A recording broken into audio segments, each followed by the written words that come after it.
Quando si pensa a Crash Bandicoot, la memoria collettiva va direttamente ai platform frenetici degli anni 90 e degli anni 2000, alle casse esplosive, alle spiagge tropicali e ai laboratori di Neocortex. Negli anni però Crash non è stato soltanto un eroe platform d'azione, è diventato un personaggio estremamente trasversale, capace di adattarsi in qualsiasi contesto. Lo abbiamo visto correre su kart in Crash Team Racing o Crash Nitro Kart, in auto in Tag Team Racing, improvvisarsi meccanico nei pit stop, tirare calci a un pallone come un calciatore e molto altro. Ma c'è uno sport che quasi nessuno ricorda: il golf. Ebbene sì, Crash Bandicoot ha davvero giocato a golf. Non in uno spin-off per console, non in un party game famoso, ma in un titolo ufficiale oggi quasi dimenticato, sepolto sotto gli strati dell'internet dei primi anni 2000. Il suo nome è Crash Nitro Mini Golf,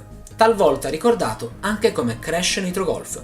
Un gioco minuscolo, semplice, apparentemente insignificante, ma che racconta molto più di quanto sembri sulla storia di Crash, sul web dell'epoca e di un'intera generazione di videogiochi oggi scomparsi. Salve a tutti crashari e benvenuti in questo nuovo video. Io come sempre sono DaniQ94 del Crash Bandicoot Zone e oggi parleremo di Crash Bandicoot versione ammazza che mazza.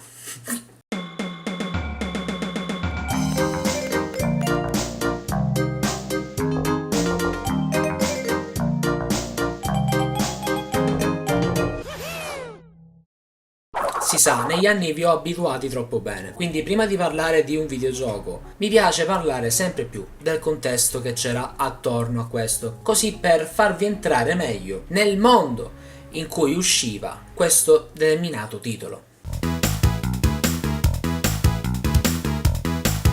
Crash Nitro Mini Golf nasce intorno al 2003, in un periodo di forte transizione per la serie. Naughty Dog non è più coinvolta da tempo, Crash è nelle mani di Universal Interactive e poi di Vivendi, ed il personaggio viene sfruttato in modo molto più ampio e sperimentale. Quello lì è lo stesso periodo di Crash Bandicoot Ready Cortex, Crash XS, Entranced, ma soprattutto di Crash Nitro Kart, titolo che non a caso condivide il nitro nel nome. Quel termine, chiaramente, non è casuale, serviva a rendere immediatamente riconoscibile il brand e a collegare qualsiasi prodotto minore all'uscita del gioco più importante in quell'anno. Crash Nitro Mini Golf però non arriva su console, non lo troviamo sugli scaffali né sulle riviste dell'epoca. Il gioco infatti viene pubblicato esclusivamente online, come browser game basato su Shockwave. Guarda che termini. Ed è ospitato su candystand.com, un sito che oggi è quasi un reperto archeologico digitale. Che cos'era Candy Stand? Per chi non lo sapesse, Candy Stand era una piattaforma di giochi gratuiti, molto popolare nei primi anni 2000, ed era di proprietà del marchio Lifesavers, che ospitava titoli casual pensati per partite rapide, accessibili a chiunque, spesso legati a brand famosi.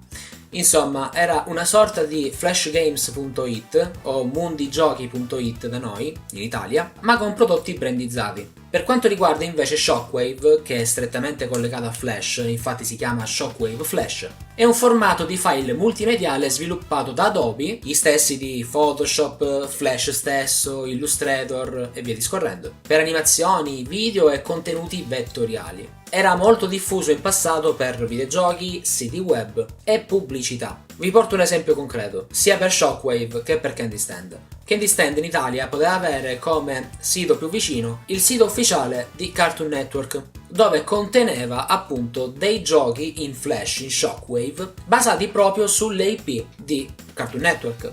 Quindi Comando Nuovi Diavoli, Billy e Mandy, Matteo Babbeo e Donato Fidato, Le Super Chicche e così via. Un gioco in Shockwave che ricordo molto nitidamente era proprio il gioco di Comando Nuovi Diavoli, che era suddiviso in episodi tanti per quanti erano i membri del KND. Oppure ancora meglio, ma anche per dei vecchiardi come me, quella serie di giochi fatti sull'isola tropicale dove tutti quanti i personaggi di Cartoon Network erano in vacanza e tu dovevi semplicemente completare varie missioni. Se vi ricordate questo gioco, complimenti, siete un passo dalla pensione. Tornando a noi, è proprio in questo contesto che entra in gioco lo studio di sviluppo, Skyworks Interactive.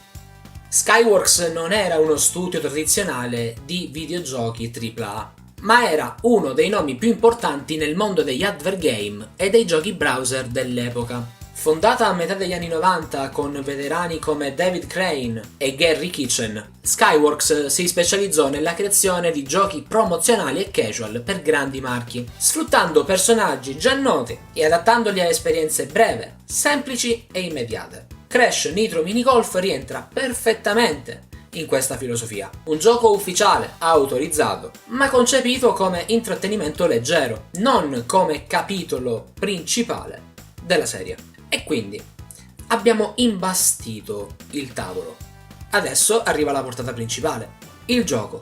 Com'era Crash Nitro Mini Golf o per gli amici Crash Nitro Golf?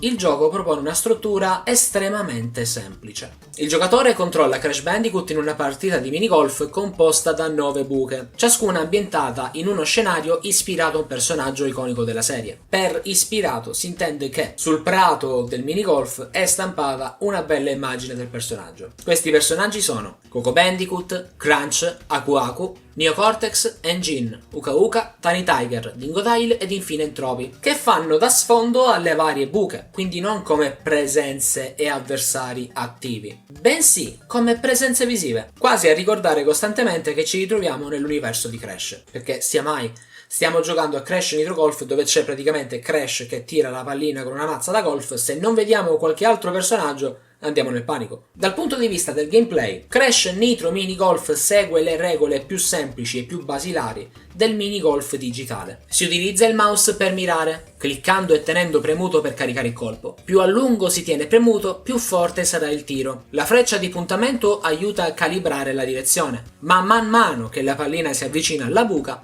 alcuni indicatori spariscono, rendendo il tiro finale più difficile e meno prevedibile. È una meccanica semplice, ma perfettamente in linea con gli standard dei giochi browser dell'epoca. Visivamente il gioco non introduce nulla di nuovo. Gli artwork dei personaggi e gli elementi grafici sono presi direttamente da Crash Bandicoot L'Ira di Cortex e Crash Bandicoot 3 Warped, anche perché in quell'anno, prima del grande redesign, utilizzavano tutti gli stessi render, mentre le musiche di sottofondo provengono dai giochi per Game Boy Advance come Crash Bandicoot XS o The Huge Adventure in America e Crash Bandicoot 2 Entranced. Anche gli ostacoli riciclano asset già esistenti. Levando infatti il mulino a vento, che è letteralmente ricreato in 3D e messo lì, quindi molto probabilmente è una delle poche cose originali di questo gioco, nella buca dedicata a Tiny Tiger, per esempio, compaiono i granchi direttamente presi da qualche immagine del primo livello di Crash Bandicoot 1 su PlayStation 1. Quindi tutto è costruito già con materiali già noti, riassemblati per un'esperienza più rapida e funzionale. Ed è proprio questo uno degli aspetti più interessanti di Crash Nitro Mini Golf. Pur non essendo un gioco importante, passatemi il termine, è a tutti gli effetti un prodotto ufficiale della serie, inserito in una strategia molto ampia di sfruttamento del marchio di Crash che va dal 2002 al 2004. Un periodo, quello del 2002 e del 2004, in cui il personaggio era ovunque, anche nei posti più impensabili.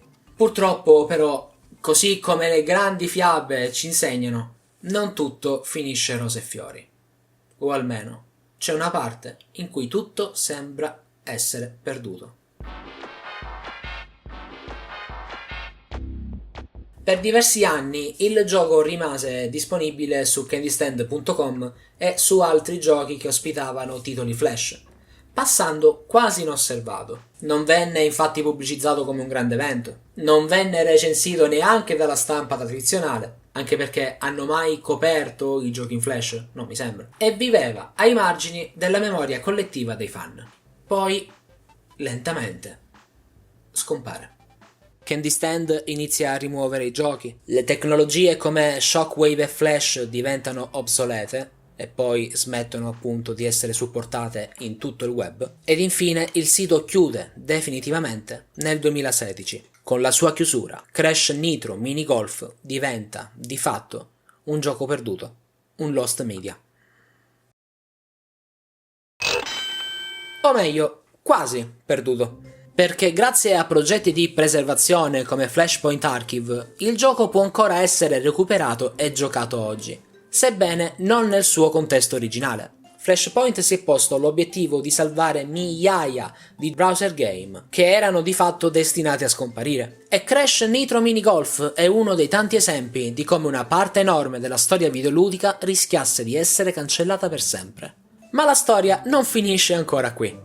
Nel 2017 un fan di nome Ryan Silverman decide di fare qualcosa di ancora più radicale: ricostruire Crash Nitro Mini Golf da zero. Nasce così un remake fan-made estremamente fedele, disponibile per PC, browser moderni e dispositivi Android. Il remake mantiene struttura, buche e spirito dell'originale, ma aggiorna i controlli per adattarli alle tecnologie moderne. Si mira trascinando il cursore all'indietro per determinare la potenza del tiro, oppure usando direttamente il dito su schermo nei dispositivi mobile. Un vero atto di preservazione che perdura anche nei nostri cellulari. È questo che bisognerebbe fare per giochi che ormai non ci sono più: riportarli sul cellulare, perché è lì che la maggior parte dei videogiocatori casual che un tempo giocavano ai browser game passano la maggior parte del tempo. Questo remake infatti non è soltanto un atto di nostalgia, ma un vero gesto di conservazione culturale. Dimostra quanto anche un piccolo gioco browser, apparentemente irrilevante, possa avere valore storico per una community di appassionati. Ed è così che arriviamo ai giorni nostri.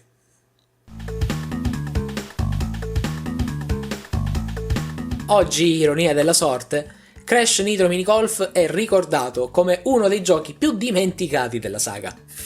Un gioco che non ha mai avuto ambizioni di grandezza, ma che rappresenta perfettamente un'epoca in cui i personaggi dei videogiochi invadevano il web, i browser e i siti promozionali, vivendo vite parallele al di fuori delle console. E a noi ci andava bene così. Crash che gioca a golf può sembrare una stranezza, quasi una barzelletta in realtà, ma in verità è il simbolo di quel preciso periodo storico, di un modo diverso di intendere il videogioco e di una fetta di storia che, senza il supporto e la presenza dei fan, sarebbe stata cancellata per sempre. E forse è proprio per questo che vale la pena ricordare Crash Bandicoot Nitro Mini Golf.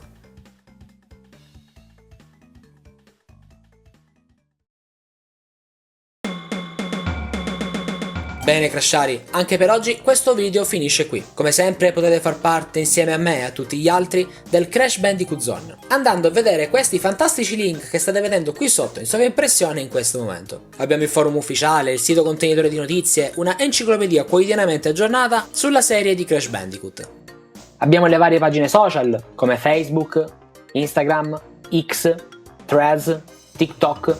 Abbiamo anche un canale Telegram. Decidete voi dove andare per entrare a far parte della community più vecchia e più longeva di Crash Bandicoot in Italia. Noi ci rivediamo ad un prossimo video Crashari, statevi bene e, come sempre, viva Crash Nitro Mini Golf!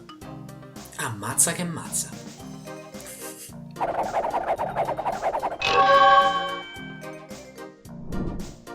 Benvenuto ad Ammazza che mazza di Crash Bandicoot. Hai scelto un legno 3. Ora stabilisci la forza del tuo colpo. Suggerisco tocco piuma. Hai digitato potenza massima. Ora digita 787 per colpire. La palla è dentro il parcheggio. Vuoi giocare? Ancora? Era una cosa che volevo sempre fare.